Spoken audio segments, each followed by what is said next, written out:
دیکھا کہ فلسطین میں 70% لوگوں کے گھر برباد کر دیے وہ ظالم بنیامین نتنیاہو، اللہ اس کو غارت کرے، اللہ اس کو جہنم کا کتا بنا کر جہنم میں ڈالے۔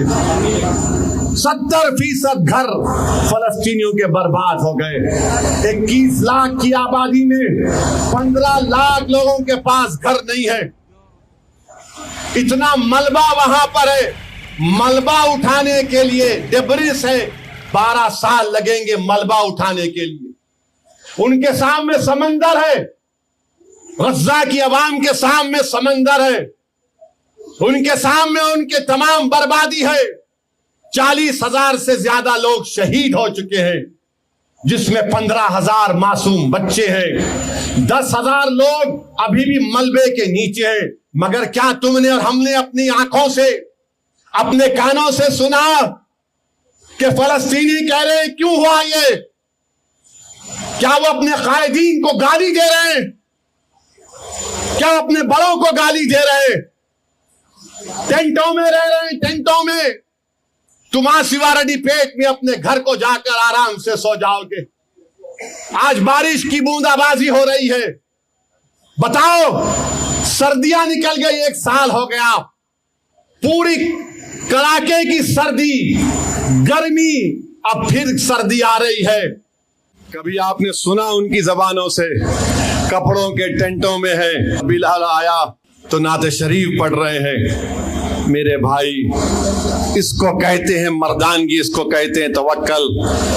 میں سلام کرتا ہوں ان فلسطینی ماؤں کو، ان فلسطینی بزرگوں کو، ان علماؤں کو جنہوں نے ایسے بہادر مجاہدین کو پیدا کیا کہ دنیا ان کے لیے تنگ کر دی گئی، مگر کوئی سمندر میں کود کر بھاگنے کے لیے تیار نہیں ہے۔ وہ فلسطینی کہہ رہا ہے کہ میں یہیں پر رہوں گا کیونکہ مجھے مسجد اقصی اور بیت المقدس کو حاصل کرنا ہے۔ 40,000 1 سال میں مر گئے۔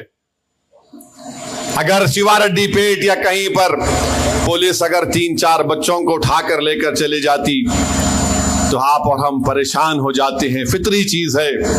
مگر اپنے دلوں پر زور ڈال کے سوچو میرے عزیزو، 40,000 فلسطینی شہید ہو گئے، 40,000، 15,000 معصوم بچے ہیں، 50,000 زخمی ہیں، مگر کبھی ان کے چہروں پر پیشانی، ان کے چہروں پر، ان کی پیشانی پر تکلیف یا پریشانی کے آثار رونما نہیں ہوتے۔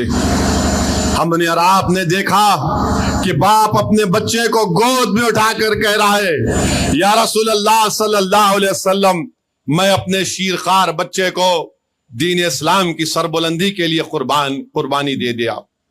یا رسول اللہ صلی اللہ علیہ وسلم، ایک بیوی کہہ رہی ہے کہ میں اپنی جوانی میں بیوہ ہوگی، میرا شوہر اسلام کے لیے شہادت پا لیا یا رسول اللہ صلی اللہ علیہ وسلم۔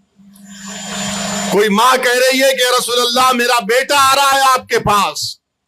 میرے بھائی، ان فلسطینیوں کو یاد رکھو، یہ وہ لوگ ہیں جو مسجد اقصی اور بیت المقدس کی بازیابی کے لیے لڑ رہے ہیں۔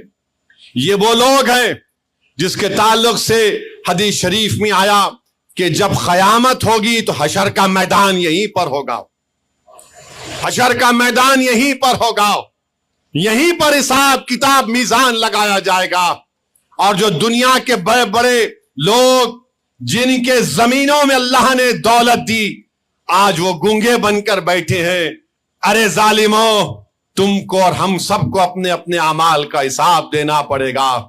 جب یہ 40,000 لوگ جب کھڑے ہوں گے اللہ کے دربار میں اور جب کہیں گے پروردگار ہمارے اطراف میں تو نے اس زمین میں سونا اور تیل دیا، مگر ہم نے تیرے دین کی عظمت کے لیے سرزمین کو اپنے خون سے لال کیا، بتاؤ بے شرمو تم کیا جواب دو گے؟ میرے عزیز دوستوں اور بزرگوں، خیر اللہ ان کو دنیا میں بھی اللہ ان کو بلندیاں عطا کرے گا، اور انشاءاللہ آخرت میں بھی اللہ ان کو بلندیوں سے نوازے گا۔ جو لوگ آج ان کی تکالیف کو دیکھ کر خاموش بیٹھے ہیں، ارے تم میں انسانیت مر چکی ہے۔ رشیا یوکرین پہ حملہ کرتا ہے تو ساری دنیا کو حملہ یاد آتا ہے،